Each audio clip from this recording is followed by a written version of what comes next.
রব্বুল আলামিন নামাজকে জামাতের সঙ্গে ফরজ করেছেন। এই জন্য মুসলমানরা আজান হয়ে যাওয়ার পরে মসজিদে গিয়ে কাঁধে কাঁধ লাগিয়ে কাতারবন্দি হয়ে সবাই একসাথে দাঁড়িয়ে যায়, কারণ জামাতের সঙ্গে নামাজ যিনি ফরজ করেছেন তিনি কে?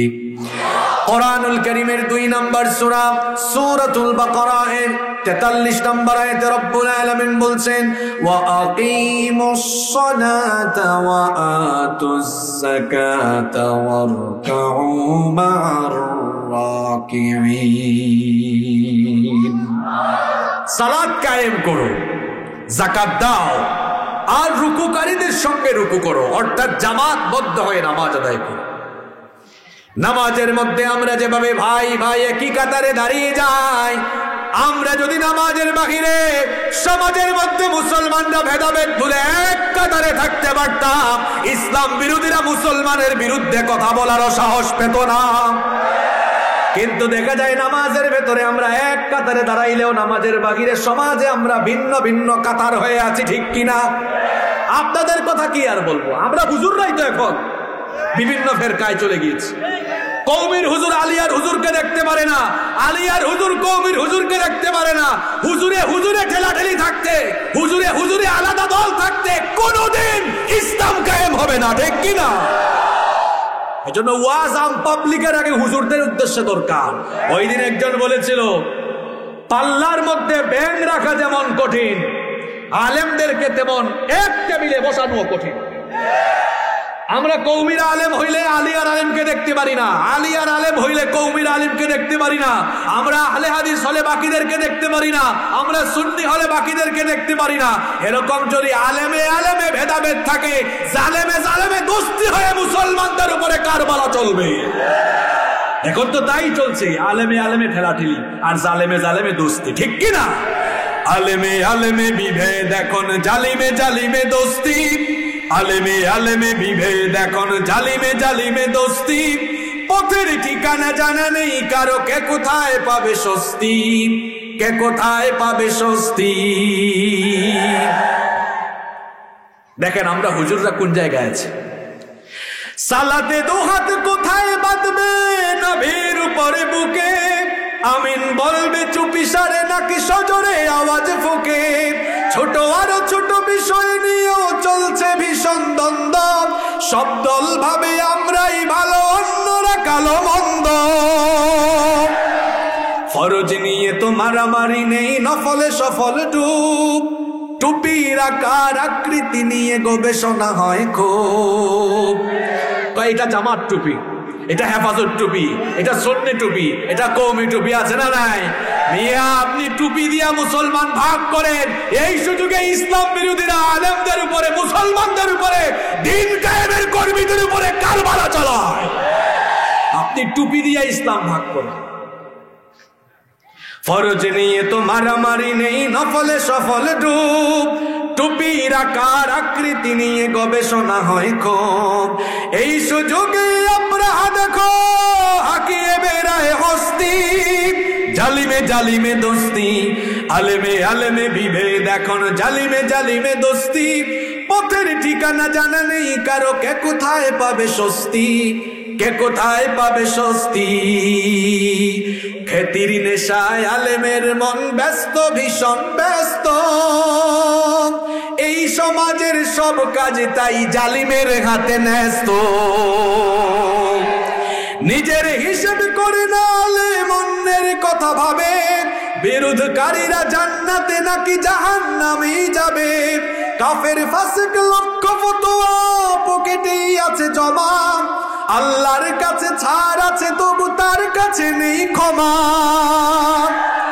হেরার চেরাগে চিনতে পারেনি এখনো আপন পর, জালিমের কাছে চলে গেছে তাই নিজের সাজানো ঘর, হেরার চেরাগে চিনতে পারেনি এখনো আপন পর, জালিমের কাছে চলে গেছে তাই নিজের সাজানো ঘর, সালতানাতের মিনার হারিয়ে আশ্রয় তার বস্তি, জালিমে জালিমে দোস্তি, আলেমে আলেমে বিভেদ এখন, জালিমে জালিমে দোস্তি, পথের ঠিকানা জানা নেই কারো, কে কোথায় পাবে স্বস্তি, কে কোথায় পাবে স্বস্তি। আজ আমরা এমন হয়ে গিয়েছি, এক আলেমের উপরে মুসিবত আসলে বাকি আলেমরা হাসাহাসি করেছে, বলে এটা তো আমাদের না। আপনি যে বললেন এটা আমাদের না, মনে রাখবেন বাঘ আগে আটকাইতে পারলে এরপরে বাঘের নিচে যারা আছে এদেরকে ধরার ব্যাপারই না। যখন বাঘকে আটকানো হয়েছিল তখন চুপচাপ ছিল, অসুবিধা নাই, এটা আমাদের না, অসুবিধা নাই, এটা আমাদের না। কিন্তু এরপরে যে অন্ধকার নেমে এসেছে, আমরা জানি না এই অন্ধকারের সুফেসা দেখার কোন দিন হবে, ঠিক কিনা? আমরা যদি প্রথম থেকে আলেমরা এক থাকতে পারতাম, আমরা এক ভাইয়ের উপরে নির্যাতন আসলে আরেক ভাই চুপ থাকি। শোনেন, ইসলাম বিরোধীরা কোন দল বা ব্যক্তিকে টার্গেট করে কাজ করে না, তারা গোটা উম্মাহ, গোটা উম্মতকে, আলেম উলামাদের সবাইকে তারা শেষ করার টার্গেট নিয়ে কাজ করে, ঠিক কিনা? আমরা মনে মনে ভাবছি না আমাদের উপর তো আসে নাই। বলেন তো, একটা লাঠি যদি সবার হাতে দেওয়া হয় একটা একটা করে, একটা লাঠি ভাঙা সহজ না কঠিন? সহজ। আর যখন প্রত্যেকের হাতে 100টা করে লাঠি দেওয়া হবে, 100টা লাঠি ভাঙা খুব কঠিন। আমরা যদি আলেম আলেম পার্ট পার্ট হয়ে থাকি, কৌমি আলিয়া এগুলা করতে করতে যদি আলাদা থাকেন, ইসলাম বিরোধীরা যারে যখন ধরবে একদম মেরুদণ্ড ভেঙে দেবে। আর যখন কৌমি আলিয়া মনের ভেতরের হিংসা বাদ দিয়ে সব এক কাতারে আসতে পারবেন, এই দেশে একজন আলেমের হাতে হাত করা পড়ানোর সাহস কেউ কোনোদিন পাবে না।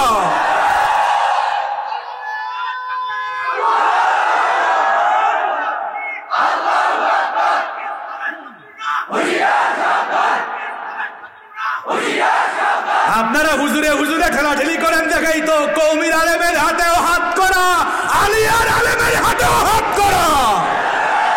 একটু এক টেবিলে বসে দেখেন, আপনারা হুঙ্কার দেওয়া লাগবে না, একদিন শুধু এক টেবিলে বসে চা খান, আপনাদের চা খাওয়া দেখে সবার ওযু ছুটে যাবে একদম।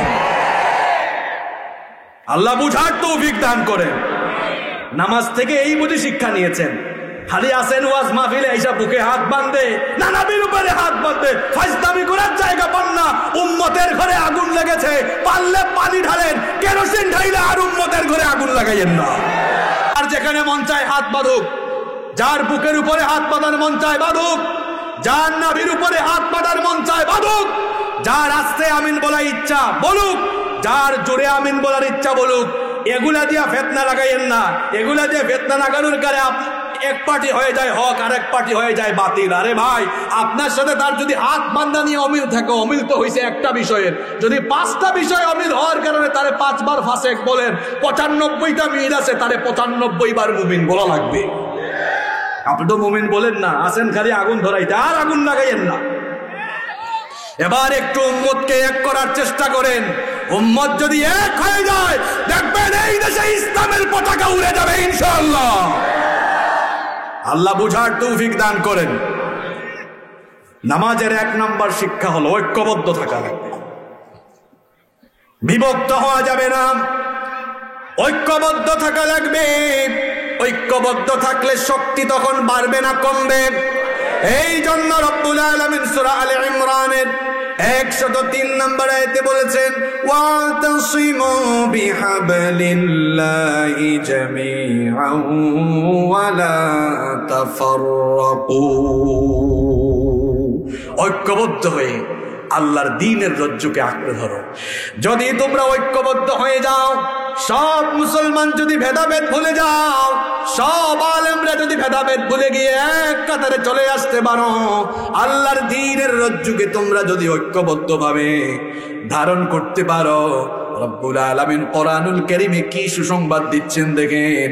কোরআনুল কারীমের 4 নম্বর সূরা সূরাতুন নিসায়ের 175 নম্বর আয়াতে রব্বুল আলামিন বলছেন, ফাআম্মাল্লাযীনা আমানু বিল্লাহি ওয়া'তাসামু বিহি ফাসায়ুদখিলুহুম ফি রাহমাতিম মিনহু ওয়া ফাদলিন ওয়া ইয়াহদিহিম ইলাইহি সিরাতাম মুস্তাকিমা। কারেন্ট চলে গেছে না? আচ্ছা, অসুবিধা নেই, চলে আসবে একটু জিকির করেন, লা ইলাহা ইল্লাল্লাহ।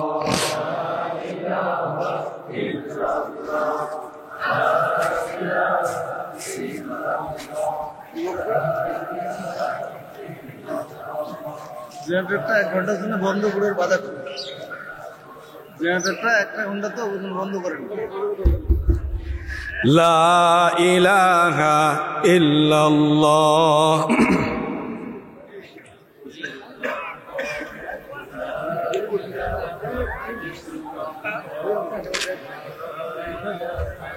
বেশি লেট হবে, বেশি লেট হবে। লা ইলাহা ইল্লাল্লাহ মুহাম্মাদুর রাসূলুল্লাহ সাল্লাল্লাহু। কষ্ট হচ্ছে আপনাদের? খুব গরম লাগতেছে আপনাদের? কষ্ট হচ্ছে না তো? অসুবিধা নাই। বাংলাদেশের মানুষ এখন কোরআনের জন্য গরম সহ্য করতে পারে। বাংলাদেশের মানুষ এখন কোরআনের জন্য পাগল পাড়া হয়ে ছুটে আসতে পারে। এই চিত্র জানান দিচ্ছে আগামীর বাংলাদেশ কোরআনের বাংলাদেশ, আগামীর বাংলাদেশ ইসলামের বাংলাদেশ। আল্লাহ কবুল করেন। রব্বুল আলামিন বলছেন, সবাই যদি ঐক্যবদ্ধ হয়ে যাও, কি করব তোমাদেরকে শোনো। কোরআনুল কারীমের 4 নম্বর সূরা সূরাতুন নিসায়ের 175 নম্বর আয়াতে রব্বুল আলামিন বলছেন, ফাআম্মাল্লাযীনা আমানু বিল্লাহি ওয়া'তাসামু বিহি ফাসায়ুদখিলুহুম ফি রাহমাতিন মিনহু ওয়া ফাদলিন ওয়া ইয়াহদিহিম ইলাইহি সিরাতাম মুস্তাকিমা। আল্লাহ তাআলা বলছেন, অতএব তোমরা যদি আল্লাহর উপর ঈমান এনে আল্লাহর দ্বীনের রজ্জুকে মজবুত ভাবে তোমরা ধারণ করতে পারো, আল্লাহর দ্বীনকে যদি তোমরা ঐক্যবদ্ধ হয়ে ধারণ করো, আল্লাহ তাআলা তোমাদেরকে নিজের অনুগ্রহে তার রহমতের ভেতরে ঢুকাবেন। আর আল্লাহর রহমতের ভেতরে আমরা ঢুকে গেলে পৃথিবীর কোনো পরাশক্তি আমাদের মোকাবেলা করতে পারবে? আল্লাহ তাআলা বলছেন, ঐক্যবদ্ধ হয়ে যাও, তাহলেই দেখবা আমি তোমাদেরকে আমার রহমতের ভেতরে ঢুকাবো, আর আমি তোমাদেরকে সোজা পথ দেখিয়ে দিব। তাহলে নামাজ আমাদেরকে 1 নম্বরে ঐক্যের শিক্ষা দেয়। কিসের শিক্ষা দেয়? আজকে থেকে হাত বান্ধা নিয়ে মারামারি করবেন নাকি? কৌমিয়া নিয়ে না ফালাফালি করবেন নাকি? কোনো হিংসা নাই, নিন্দা নাই। আমাদের রব কয়জন? নবী কয়জন? কিতাব কয়টা? আমাদের প্রভু এক নবীর উম্মত, জীবন বিধানে ওই শিবানী কোরআন। তবে কেন এক নও হে মুসলমান, এক হও করিয়াও বান। আল্লাহ আমাদেরকে এক বানায় দেয়। আরো জোরে বলেন আমিন। তাহলে নামাজ 1 নম্বরে আমাদেরকে ঐক্যের শিক্ষা দেয়। আমরা ঐক্যবদ্ধ হয়ে গেলে আমাদের শক্তিটা বাড়বে না কমবে? আসুন, আলেমদেরকে রিকোয়েস্ট করবো বিশেষ করে, প্লিজ একটু আসুন, হৃদয়ের সংকীর্ণতা দূর করে দিই। এক ভাই আরেক ভাইরে দেখলে একটু বুকে নেই, একজন আরেকজনের বাসায় যায়। আমি প্রায় জায়গায় আফসোস করে একটা কথা বলি, সেটা হলো মানব রচিত মতবাদ যারা দুনিয়াতে প্রতিষ্ঠা করতে চায়, যারা নিজের স্বার্থের জন্য কাজ করে, তারা দেখা যায় স্বার্থের জন্য বাম রাম সবগুলারে পাশে নিয়ে তারা একজুট হতে পারে। কিন্তু আমরা হুজুর এত ঠেলা ঠেলি। আচ্ছা, সবার উদ্দেশ্যই তো দিন কায়েম, তো সবার উদ্দেশ্যে যদি দিন কায়েম হয়, অন্ততপক্ষে উম্মতের স্বার্থে ইখতিলাফ গুলোকে একদিকে রেখে আমরা যদি একজুট হয়ে আসতে পারতাম, আমার তো মনে হয় বাংলাদেশের মানুষ ঐক্যবদ্ধ হয়ে আলেমদের কাছে কোরআনের শাসনের জন্য সব দিয়ে দিত। না, এটা আমরা করি। হিংসা আর হিংসা, হিংসা এটা বড় খারাপ রোগ, অন্তরের রোগ। এই রোগে যে আক্রান্ত হয় সে দুনিয়া আখিরাতে বরবাদ হয়ে যায়। আসুন, হৃদয়ের সংকীর্ণতাকে আমরা ঝেড়ে ফেলে দিই, একটু উদার হই, এক ভাই আরেক ভাইকে বুকে টেনে নেই। ইসলাম তো এই মহব্বতটা আমাদেরকে শেখায়। ইখতিলাফের জায়গায় থাকুক, মৌলিক বিষয় নিয়ে আমাদের মধ্যে কোনো ইখতিলাফ নাই। প্রতিদিন নামাজ 5 ওয়াক্ত। কোন হুজুর কি বলছে না আমার কাছে মনে হচ্ছে এটা 8 ওয়াক্ত, আরেকজন বলছে না আমার কাছে মনে হয় 6 ওয়াক্ত। তাহলে বোঝা গেল মূল নিয়ে কোনো ঝামেলা নাই। আছে যেগুলো নিয়ে ঝামেলা, ওগুলো কম্পালসারি বিষয় না। যে বিষয়গুলো নিয়ে আমাদের ঝামেলা, ইখতিলাফ, এগুলো মৌলিক বিষয় নয়, এগুলো অপশনাল বিষয়। এগুলো ইসলামের সিলেবাসের ভেতরেই নাই, মৌলিক সিলেবাস না, এগুলো চ্যাপ্টার না। ওই যে আপনারা যারা পড়াশোনা করেন দেখেন না, যে আপনি যখন পড়েন দেখবেন টিকা পরিশিষ্ট কিছু থাকে না, এগুলা লেসনের বাইরের বিষয়, এগুলা চ্যাপ্টারের বাহিরের বিষয়। ওগুলা নিয়ে যদি আমরা পড়ে থাকি তাহলে মাথা উঁচু করে মুসলমান দাঁড়াতে পারবে। আল্লাহ আমাদেরকে বুঝার তৌফিক দান করুন। নাম্বার 2, নামাজ আমাদেরকে সঠিক এবং যোগ্য নেতা নির্বাচনের শিক্ষা দেয়। কিভাবে? আমরা যখন নামাজে যাই মসজিদে, আমরা কখনো অযোগ্য ইমামের পেছনে নামাজে দাঁড়াই? বলেন তো আপনাদের এই করাই নাকি কায়েম বড়াইবারে, সরি রাগ করেন না আপনারা, আমি সিলেটি মানুষ তো, নতুন আইছি আপনার এলাকা, আমি তো আর আপনারা সপ্তাহ জানতাম না। কায়েম বড়াইবাড়ি, তো আপনাদের এই কায়েম বড়াইবাড়ি এলাকায় মসজিদে যদি কোনো ইমাম সাহেব আসেন, ইমাম সাহেব শুদ্ধ করে কোরআন তেলাওয়াত করতে পারেন না। আল্লাহ কোরআনে বলেছেন ওয়ারাতিলিল কোরআন তারতিলা, তারতিল সহকারে তাজবিদের সাথে বিশুদ্ধ করে কোরআন পড়ো। আদেশটা কার? ইমাম সাহেব আসলেন, কিন্তু ইমাম সাহেবের তেলাওয়াত শুদ্ধ না। আবার ইমাম সাহেব মাঝে মাঝে বাথরুমের ভেতরে গিয়ে সিগারেট টানেন। এইরকম কিছু রোগী আমি আমার সিলেটে পাইছি, আপনাদের উত্তরবঙ্গে নাই। হায় হায় হায়, এখানেও আছে নাকি? হায় হায় হায়, বিরিকুর ইমাম সাহেবের পেছনে নামাজ পড়া ঠিক? কারণ আল্লাহ কোরআনে বলেছেন ওয়ালা তুলকু বিআইদিকুম ইলাত তাহলুকা, নিজেই নিজেকে ধ্বংসের দিকে ঠেলে দিও না। আজকের বিজ্ঞান বলছে তামাক জাতীয় জিনিসগুলো শরীরের জন্য ক্ষতিকর, আর আল্লাহ কোরআনে বলেছেন চা খাইলে ক্ষতি হয়, সেই দিকে যাইও না। তাহলে কোরআনের আদেশ লঙ্ঘন হলো। এটা একজন ইমাম সাহেবের অন্তত করা ঠিক না। এখন আপনাদের এই কাইম বড়াইবাড়ি এলাকায় ইমাম সাহেব আসলেন, তেলাওয়াত শুদ্ধ না, মাঝে মাঝে লুকাই লুকাই বিড়ি সিগারেট খাইয়া ফেলেন। আবার খোঁজ নিয়ে জানা গেল হুজুরের বউ খুব একটা পর্দায় থাকেন না। বলেন তো এই ধরনের হুজুরকে আপনাদের এলাকায় কি মসজিদে আপনারা ইমাম বানাবেন নাকি? ইমামটা বাংলা শব্দ, হ্যাঁ ঘুমাইতেছেন নাকি? ইমামটা কি শব্দ? ইমাম ইটস অ্যান অ্যারাবিক ওয়ার্ড, এটা আরবি শব্দ। এটাকে ইংরেজিতে বলা হয় লিডার, আর বাংলায় বলা হয় নেতা। ইমামকে ইমাম বলা হয় কেন? কারণ তিনি নামাজের সব মুসল্লিদের নামাজের নেতৃত্ব দেন, এজন্য তাকে বলা হয় ইমাম। তাহলে বোঝা গেল নামাজে আমরা যখন দাঁড়াই অযোগ্য ইমামের পেছনে আমরা নামাজ পড়ি না, কারণ আমরা সবাই সচেতন মুসলমান, ঠিক না? আপনারা সচেতন না অসচেতন? এরা তো কথা বলে না, বাবাজানরা ভাইয়েরা কথা বলেন। আমরা সচেতন না অসচেতন মুসলমান? হ্যাঁ সচেতন মুসলমান। এই সচেতনতা যদি মসজিদে থাকে তাহলে মসজিদের ইমাম ঠিক থাকবে। আর এই সচেতনতা যদি আমাদের মসজিদের বাহিরে না থাকে তাহলে দেখা যাবে দুর্নীতিবাজরা সমাজের ইমাম হয়ে, সমাজের নেতা হয়ে, সমাজের মানুষের সব সম্পদ পেটের ভেতরে ঢুকায়া আমানতের খেয়ানত করে ফেলবে। তাহলে বোঝা গেল আমি যে বলেছিলাম নামাজের ভেতরে সব শিক্ষা আছে। ইমাম সাহেব অযোগ্য হলে আমরা ইমামের পেছনে যেমন নামাজ পড়ি না, ঠিক তেমনি ভাবে চোর, ডাকাত, চাঁদাবাজ, টেন্ডারবাজ, দুর্নীতিবাজ এইরকম কোন চরিত্রহীন লোককেও আমরা সমাজের নেতা বানাবো। কিন্তু আপনাদের এলাকার লোকজন ঠিক থাকলেও অনেক এলাকায় আছে মানুষ এত লোভী হইছে, খারাপ হইতে হইতে এত নিচে নামছে, নিচে নামতে নামতে গরু ছাগল এমনকি হাঁস মুরগির নিচে নামছে। মনে হয় আপনারা কথাটা বুঝেন নাই। যখন নেতা বানানোর সময় আসে দেখা যায় মাত্র 50 টাকা 100 টাকায় মানুষ বিক্রি হয়ে যায়।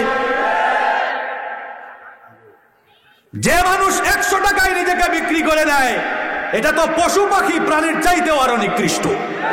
তোমার চাইতে পশু পাখিও ভালো, কারণ তার দাম তোমার চাইতে বেশি। আমরা যদি আমাদের নিজের বিবেককে খাটাতে পারতাম আমরা যদি নামাজের এই শিক্ষা সমাজে বাস্তবায়িত করতে পারতাম, তাহলে তাকওয়াবান পরহেজগার আল্লাহওয়ালা লোকগুলো সমাজের দায়িত্ব পেত। এতে করে সমাজের ভেতরেও শান্তি চলে আসতো। দেখেন এখন সামনে দুর্ভিক্ষ আসতেছে, দেশের টাকা সব বিদেশে পাচার। যদি আল্লাহওয়ালা তাকওয়াবান চরিত্রবান লোকেরা সমাজের ইমাম হয়ে সমাজকে নেতৃত্ব দিত, সমাজটা বদলে যেত। সাইয়েদিনা ওমর ইবনুল খাত্তাব রাদিয়াল্লাহু আনহুর ঘটনা আমার মনে পড়ে গেল।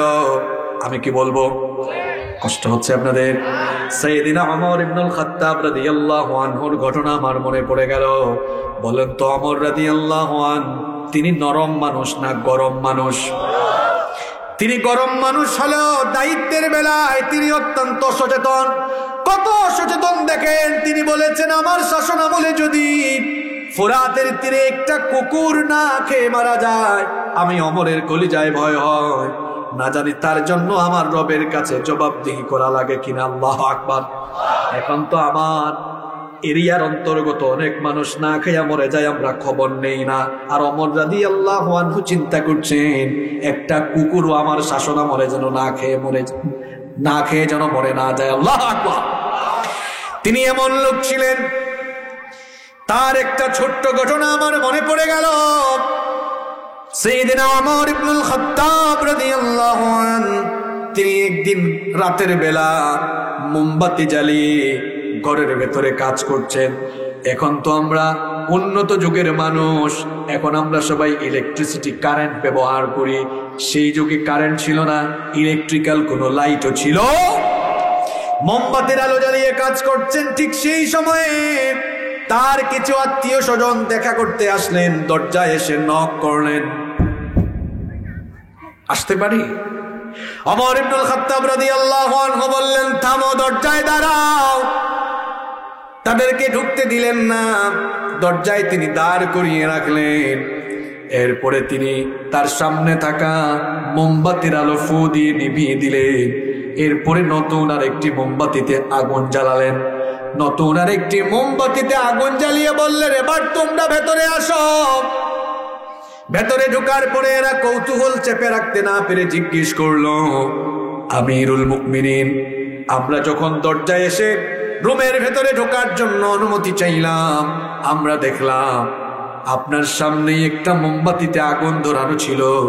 কি কারণে সেটা ফু দিয়ে নিভিয়ে নতুন আর একটি মোমবাতিতে আগুন জ্বালালেন? ওমর ইবনুল খাত্তাব রাদিয়াল্লাহু আনহু তখন বললেন, শোনো, তোমরা আসার আগ পর্যন্ত আমি রাষ্ট্রের টাকাগুলো কারো বাপদাদার টাকা নয়, রাষ্ট্রের টাকাগুলো হলো জনগণের টাকা, জনগণের ঘাম জোড়ানো ট্যাক্সের পয়সা। রাষ্ট্রের টাকাগুলো হলো জনগণের পয়সা। কিন্তু আজকে অবাক লাগে যে জনগণের টাকা দিয়ে প্রজাতন্ত্রের কর্মচারীরা চলে, এই প্রজাতন্ত্রের কর্মচারীরা জনগণের উপরে জুলুম করে বসে। এটা বড় খারাপ বিষয়।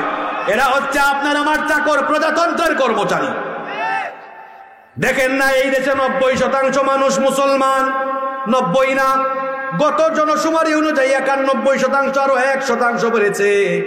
আপনার আমার ট্যাক্স দিয়ে, আপনার আমার ঘাম জড়ানো পয়সা দিয়ে এদেশের প্রজাতন্ত্রের কর্মচারীদের বেতন দেওয়া হয়। আমরা মানুষ হচ্ছি মুসলমান। সাংবিধানিক ভাবে আইন হলো প্রত্যেকেই প্রত্যেকের ধর্ম কর্ম পালন করবে, কোনো বাধা দেওয়া যাবে। কিন্তু দেখা যায় গান বাজনায় অনুমতি লাগে না, গান বাজনায় ঝামেলা নাই, কনসার্টে ঝামেলা নাই। কোরআনের মাহফিল হতে গেলে এক শ্রেণীর লোক সামনে বাধা হয়ে দাঁড়ায় আছে না নাই? কোরআনের মাহফিল গুলোতে বাধা প্রতিবন্ধকতা সৃষ্টি করে যারা দুনিয়া আখিরাতে বরবাদ হয়ে যাবে তারা। আল্লাহকে ভয় করুন, আল্লাহকে ভয় করুন। আল্লাহর কোরআন প্রচারে বাধা দিয়েছে যারা, দুনিয়াতে টিকতে পারেনি তারা। আল্লাহর কোরআনের পথে কিয়ামত পর্যন্ত বাধা হয়ে দাঁড়াবে যারা, টিকতে পারবে না।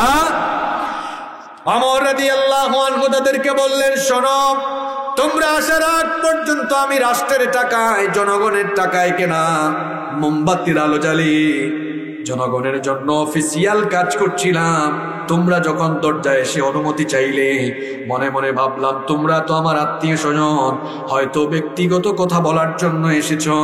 চিন্তা করলাম জনগণের টাকা, যেই টাকা রাষ্ট্রের টাকা, ওই রাষ্ট্রের টাকায় কেনা মোমবাতির আলো জ্বালিয়ে তোমাদের সঙ্গে যদি ব্যক্তিগত কথা বলি, রাষ্ট্রের সম্পদ নষ্ট হবে, আমানতের খেয়ানত হবে, আল্লাহর কাছে কঠোরভাবে জবাবদিহি করা লাগবে।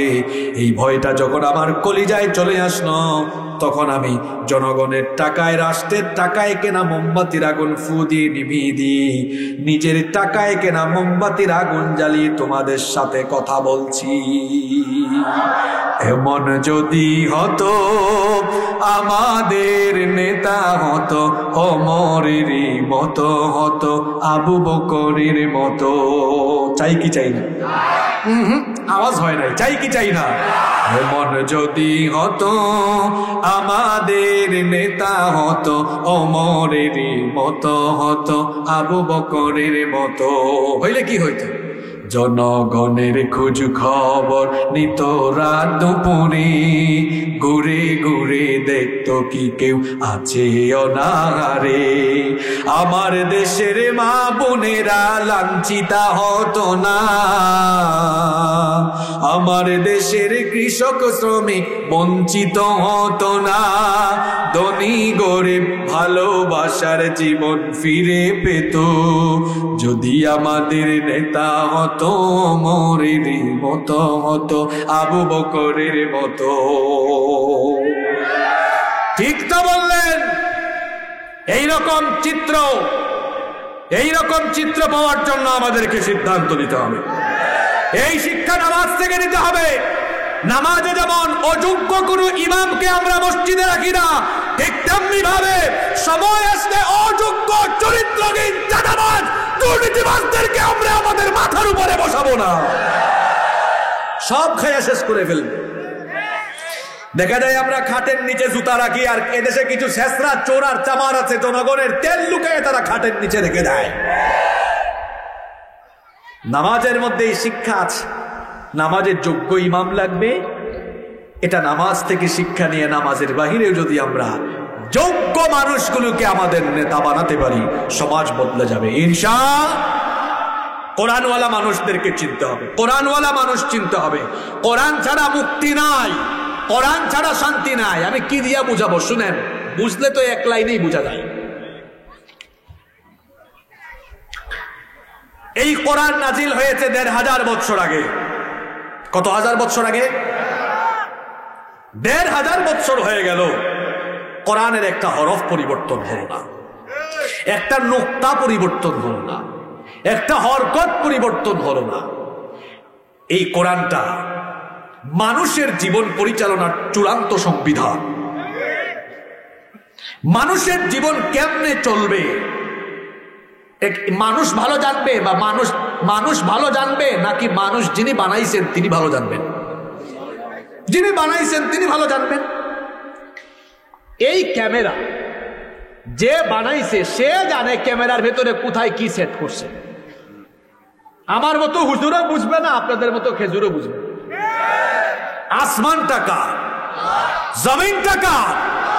আমরা কার? আসমান জমিনে, আসমানের নিচে জমিনের উপরে আমরা কোথায় গেলে শান্তি পাবো, কোন পথে গেলে মুক্তি পাবো, কোথায় গেলে সুখ পাবো, সবচাইতে ভালো যিনি জানেন তিনি কে? আল্লাহ সেই পথ বাতলে দিয়েছেন এই কিতাবের ভেতরে। এটি আমাদের চূড়ান্ত সংবিধান। কিতাবের নাম আল কোরআন। এটাতে কোনো হুজুরেরও ক্ষমতা নাই, কোনো খেজুরেরও ক্ষমতা নাই এখান থেকে কোনো কিছু বাদ দেওয়ার, যে আমার ভালো লাগতেছে না, এখন আমি একটু অ্যামেন্ডমেন্ট আনবো, সংশোধনী এনে এখন আমি 30তম সংশোধন করব, 40তম সংশোধন করব। আজকে আপনি সুযোগ পাইলেন, আপনি সংশোধন করলেন, আবার কালকে আমি সুযোগ পাইলাম, দেখি তো না এটা আমার মতো না, এটা আমি বাদ দিলাম। সুযোগ আছে? সুযোগ আছে। চূড়ান্ত, কেউ হাত দিতে পারবে না এখানে, চূড়ান্ত। আচ্ছা, এই কোরআন দিয়ে নবীজি মসজিদে নববী পরিচালনা করলেন। একই কোরআন দিয়ে আমার নবী মদিনার রাষ্ট্র পরিচালনা করলেন। নবীজির পরে খোলাফায়ে রাশেদার 4 খলিফা, তারাও কোরআন দিয়ে মসজিদ চালালেন, তারা আবার একই কোরআন দিয়ে রাষ্ট্র পরিচালনা করলেন। এরপর থেকে যে মুসলমানদের অধপতন শুরু হলো, অধপতিত হতে হতে আজ আমরা এই পর্যায়ে এসেছি। কেন জানেন? আমরা এখন কোরআনকে মসজিদ মাদ্রাসা পরিচালনার কিতাব বানিয়েছি, আর সমাজকে আমরা আমাদের নিজেদের আইন কানুন দিয়ে চালাবার জন্য নিজের আইন দিয়ে পরিচালনা করছি। তো নিজের আইন দিয়ে যখন আমরা পরিচালনা করছি, আমার ভাই আজকে সুযোগ পাইলেন, তিনি কিছু কাটছিট করলেন। আগামীকাল যখন আমি সুযোগ পাইলাম, যেটা আমার ভালো লাগে না এটা আমি বদলাই ফেললাম। এরকম বদলাইতে বদলাইতে, আমি আমাদের দেশের কথা বলছি না, বিভিন্ন দেশে দেখা যায় 32তম 33তম 40তম 50তম সংশোধনী হয়ে গিয়েছে। হ্যাঁ মানুষেরা, কুড়িগ্রামের মানুষরা, বাংলাদেশের মুসলমানরা কবে বুঝবেন আপনারা বলেন তো? যেটা মানুষের হাতে গেলে তার নিজের স্বার্থের জন্য সে একটা লাগায় আর একটা বাদ দেয়, এটা আপনাদের স্বার্থের জন্য তৈরি হয় না, এটা তার নিজের পেটের জন্য, নিজের স্বার্থের জন্য তৈরি হয়। যেটা চূড়ান্ত, যেটা ফাইনাল, যেটা আর জোড়াতালি দেওয়া যাবে না, সেটা কি? সেটা কি? এই কোরআন। এই কোরআন যেখানেই আছে সেখানে শান্তি। দেখেন সৌদি আরব, কোরআনের পুরা আইন নাই, অল্প সামান্য একটু আছে। শান্তি কম না বেশি? অনেক বেশি। অল্পতেই যদি এই শান্তি হয়, না জানি পুরাটা থাকলে কত শান্তি হতো। দেখেন মধ্যপ্রাচ্যের ছোট্ট একটা দেশ কাতার, এরা 50-60 বছর আগে এদের পূর্বপুরুষরা মরুভূমিতে উট চালাইছে, উটের দুধ বিক্রি করে করে খাইছে এরা। এখন কত ধনী দেশ, তারা এবারের বিশ্বকাপে যে টাকা খরচ করেছে, এই টাকা দিয়া বাংলাদেশের 40 বছরের বাজেট দেওয়া যাবে। কত বছরের কত টাকা হয়েছে কি যা ছুটানি। এখন এক একজন গাড়ি, এক একজনের গ্যারেজে 100-200 গাড়ি, অথচ তাদের দাদার আমলে বেশি না তো 50-60 বছর আগে এরা মরুভূমিতে উট চালাইছে, উটের দুধ বিক্রি করেছে। এখনো সৌদি আরবের বিভিন্ন এলাকায় আপনারা হজবরায় গেলে ঘুরবেন, দেখবেন এখনো বেদুইন জাতি আছে। আমি বেদুইনদের অনেক গ্রামে আমি নিজেও ঘুরেছি। এগুলা ছিল তাদের পূর্বের ইতিহাস। ছোট্ট ছোট্ট দেশগুলো কি উন্নতি লাভ করেছে। আপনারা কি মনে করছেন শুধু তেলের কারণে? এটা ভুল। শুনেন, আমার দেশেও নিয়ামত কম না। এই আমার পিছনে আসার সময় দেখে আসছি তিস্তা নদীতে বালুর উপরে ভুট্টা। এই দেশে কি নিয়ামত কম আছে আপনি ভাবছেন? এই দেশে, এই উত্তরবঙ্গের মাটি হলো সোনার মাটি। এখানে যা ফলা হয় তা হয়ে যায়। সুবহানাল্লাহ। আমি যখন উত্তরবঙ্গে আসি আমি অবাক হয়ে যাই।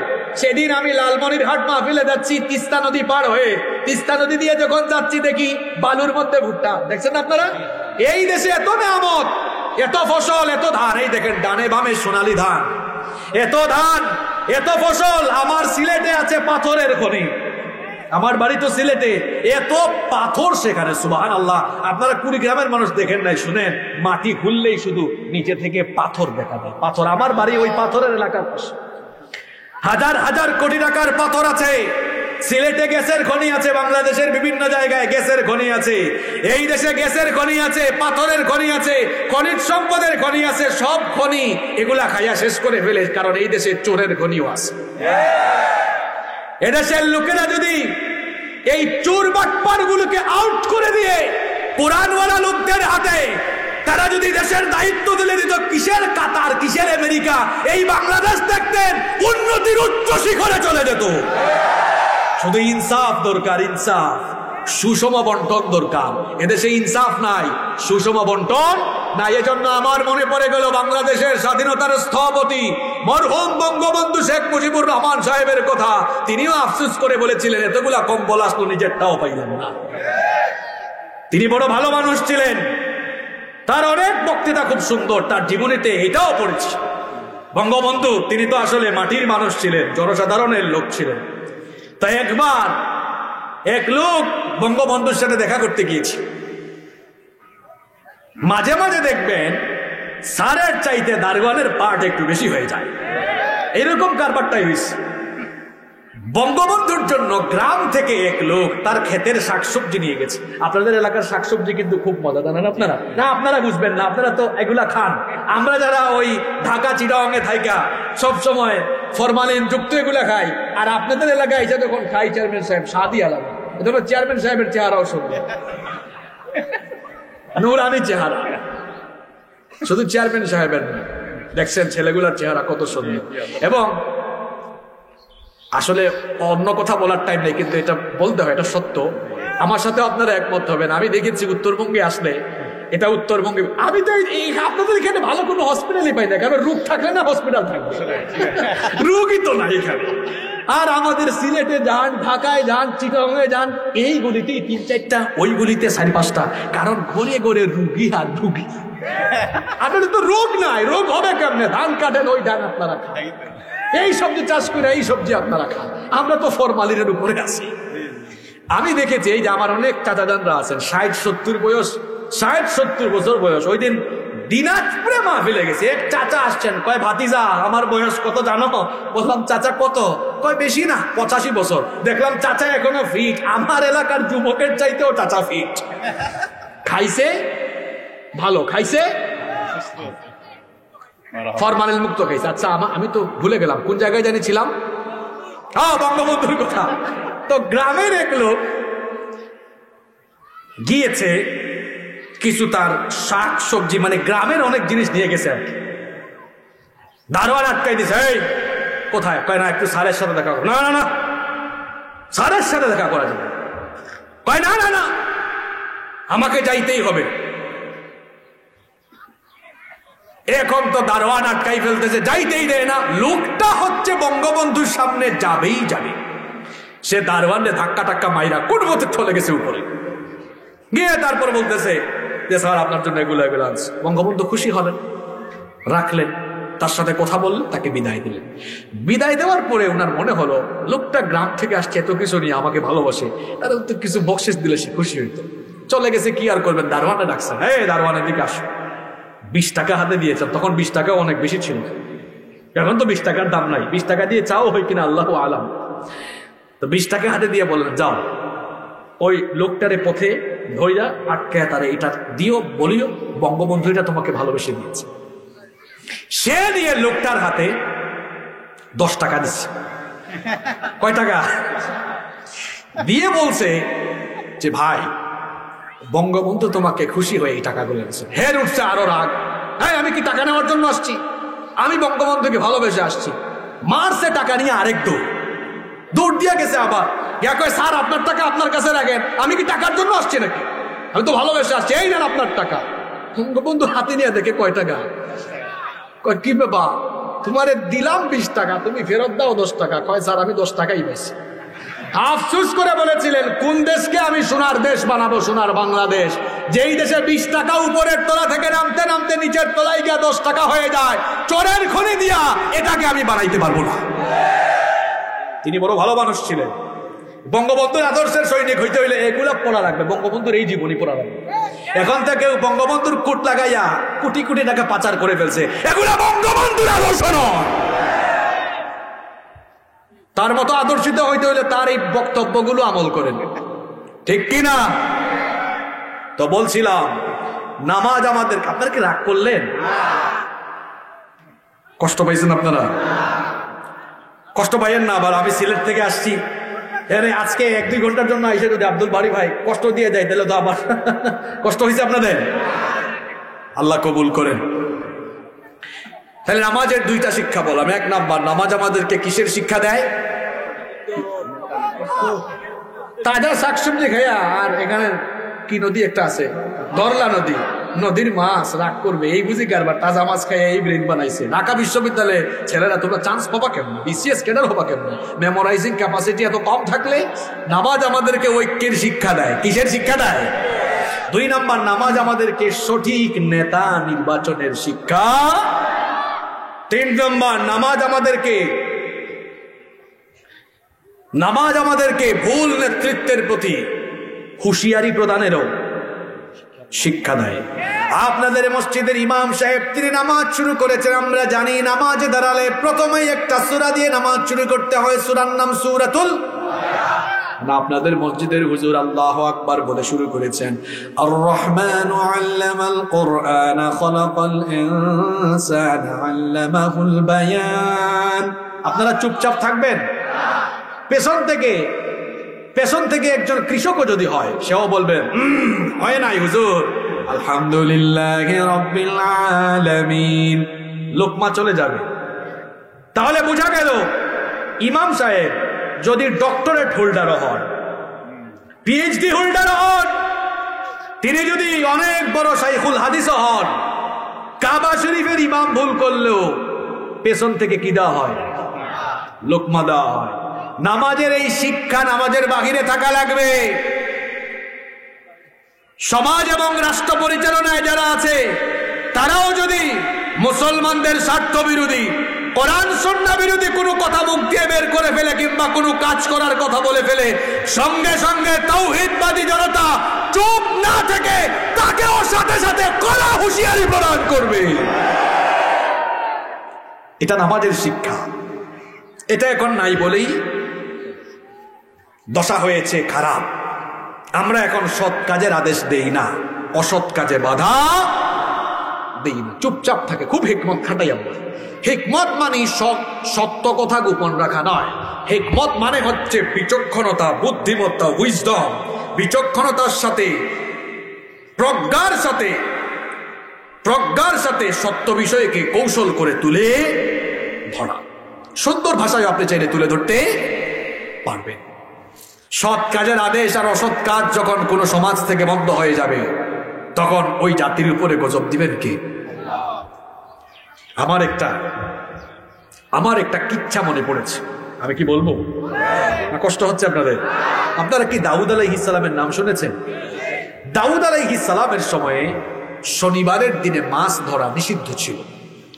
কিবারে? আল্লাহর এই আদেশকে কেন্দ্র করে দাউদ আলাইহিস সালামের উম্মতরা 3 ভাগে ভাগ হয়ে গেছিল। কয় ভাগে? এক ভাগ লোক, এরা তো ইহুদি জাতি। ইহুদি জাতি কিন্তু আসমানি খাওয়া জাতি। আমরা তো ধান ভাত খাই, চাল ঠাল এগুলা মাটির খাবার। আর ইহুদি খাইছে কি? মান্না সালওয়া, আসমানি খাবার খাওয়া জাতি। তো এই জন্য ব্রেইনও আমাদের চেয়ে বেশি তো হওয়ারই কথা, আসমানি খাবার খাইছে। তো এক গ্রুপ বলল, আল্লাহ তাআলা শনিবারে মাছ খাওয়া নিষেধ করছে, আমরা শনিবারে মাছ ধরবো না, খাবো না। আমরা আইল, এই যে আইল আছে না, এরকম আইল দিয়া বা বেড়া দিয়ে আটকায় রাখবো, রবিবারে ধরবো আর খাবো। কিরকম বুদ্ধি দেখছেন? তাহলে এক ভাগ লোক এরকম কৌশল করে আটকায় রাখছে। এটাও কিন্তু এক প্রকার কি চালাকি না, এটাও আল্লাহর আদেশের সঙ্গে সীমা লঙ্ঘন, নাফরমানি। 2 নম্বর গ্রুপ, এরা করলো কি? মাছ আটকাইলো না, ধরলো না, খাইলো না, কিন্তু যারা আটকাইতেছে এদেরকে গিয়া বাধা দিল না।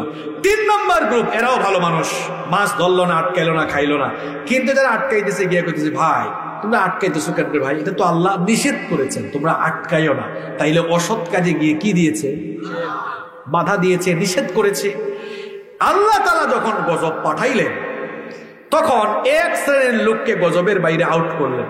যারা মাছ ধরে নাই, আটকায় নাই, আবার অসৎ কাজ যারা করছে, যারা গিয়ে তাদেরকে বাধা দিয়েছে, এদেরকে বাদ দিলেন। বাদ দিয়ে বাকি 2 গ্রুপকে আল্লাহ তাআলা, বনি ইসরাঈলের 70,000 ইহুদিকে আল্লাহ একদিনে বানর বানিয়েছে। কত হাজার? এখন আপনারা তো চালাক মানুষ, বুদ্ধিমান মানুষ, এবার আমাকে বলেন তো দেখি, এখানে তো এক গ্রুপ আছে যারা ধরছে, আটকায় খাইছে, এদের উপর ঠাডা পড়ুক। ঠাডা বুঝেননি আপনারা? মানে গজব পড়ুক। কিন্তু আরেক গ্রুপ তো মাছ ধরে নাই, আটকাইলো না, এদের উপর ঠাডা পড়লো কেন? গজব আসলো কেন? হ্যাঁ, নিজের সৎ কাজ করেছে কিন্তু অসৎ কাজে গিয়ে বাধা দেয় না। তার মানে বোঝা গেল, আজান হইলে আপনি মসজিদে যান, তসবিহ দিবেন, নিজে খুব ভালো, আর গোটা সমাজে জুলুম চলে, অন্যায় চলে, আপনি চুপ থাকেন। ঠাডা যখন সমাজের উপরে আসবে, আপনার উপরে আগে পড়বে। সৎ কাজের আদেশ দেওয়া লাগবে, অসৎ কাজে বাধা দেওয়া লাগবে। ঘটনা তো আরেকটা মনে পড়ে গেছে, বলবো? এটা বুখারী শরীফের হাদিস। আল্লাহর নবী বলেছেন, অন্যায় দেখে, অসৎ কাজ দেখেও যারা বাধা দেয় না, এদের উদাহরণ হলো 2 তলা বিশিষ্ট জাহাজের যাত্রীর মতো। উপরের তলায়ও প্যাসেঞ্জার আছে, নিচের তলায়ও প্যাসেঞ্জার আছে। জাহাজ তো চলে সমুদ্রের লোনা পানিতে, জাহাজ চলে সমুদ্রের লোনা পানিতে। লোনা পানি কি খাওয়া যায়? আমরা তো চিটাগাঙে থাকি, ওইদিকে সাগর আছে, লোনা পানি এগুলা খাওয়া যায় না। তো এই জন্য জাহাজে, আপনারা যারা জাহাজে উঠছেন তারা দেখছেন, জাহাজে আমিও উঠেছি, তো জাহাজের মধ্যে পানি সংগ্রহ করে রাখা আছে, বিশুদ্ধ খাবার পানি। তো ওই জাহাজ আল্লাহ নবী বলছেন যারা অসৎ কাজে বাধা দেয় না, উদাহরণ হলো 2 তলা বিশিষ্ট জাহাজের যাত্রীর মতো, উপরের তলায়ও যাত্রী, নিচের তলায়ও যাত্রী, কিন্তু খাবারের পানি সংগ্রহ করা আছে শুধু উপরের তলায়, নিচের তলায় নাই। নিচের তলার লোকরা এই জন্য উপরের তলা থেকে পানি আনতে যায়। উপরের তলার কিছু লোক বিরক্ত হয়ে বলতেছে, তোরা একটু কম আসতে পারিস না, এত উপরে আসিস কেন, কমায় কমে আসিস। নিচের তলার এক লোক বললো, হ্যাঁ আমরা আসি দেখে যদি এতই বিরক্ত হও, ঠিক আছে আমি আর আইতাম না। এখন থেকে পানি দরকার হলে জাহাজ আমি ফুটা করব, জাহাজ ছিদ্র কইরা পানি তোলা শুরু করবো। এই পাগলা যদি কথা মতো কাম শুরু করে আর জাহাজ ছিদ্র করে যদি পানি তোলা শুরু করে, তাহলে জাহাজ ডুবলে পাগলাটা একা ডুববে না সবগুলা ডুববে? এই কিচ্ছা বলে আপনাদেরকে আশাইতে চাইনি। আল্লাহ নবী বলেছেন অসৎ কাজ যখন চলবে তখন কেউ যদি বাধা না দেয়, গজব যখন আসবে ভালো মানুষের উপরে আগে ঠাড়া পড়বে। এজন্য মুসিবত থেকে বাঁচতে হলে আপনাকে অসৎ কাজে বাধা দিতেই কষ্ট হচ্ছে আপনাদের। নামাজের আজকে 2টা শিক্ষাই বললাম, এই 2টা শিক্ষা ঠিক হইলে আমার মনে হয় সব ঠিক। সামগ্রিক কথা বলে ফেলেছি। নামাজে 2টা না, সরি কয়টা বলছি? 3টা। এই 3টা বললেই আরে ভাই সমাজ যখন ঠিক হবে তখন সব ঠিক হয়ে যাবে। কয়টা শিক্ষা বলেছি?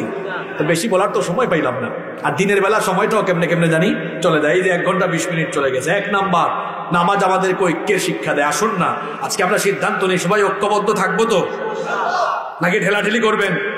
2 নাম্বার, সঠিক নেতা নির্বাচন করলে সমাজে শান্তি আসবে, ঠিক কিনা? 3 নাম্বার, অসৎ কাজ যেখানে আমাদের প্রতিবাদ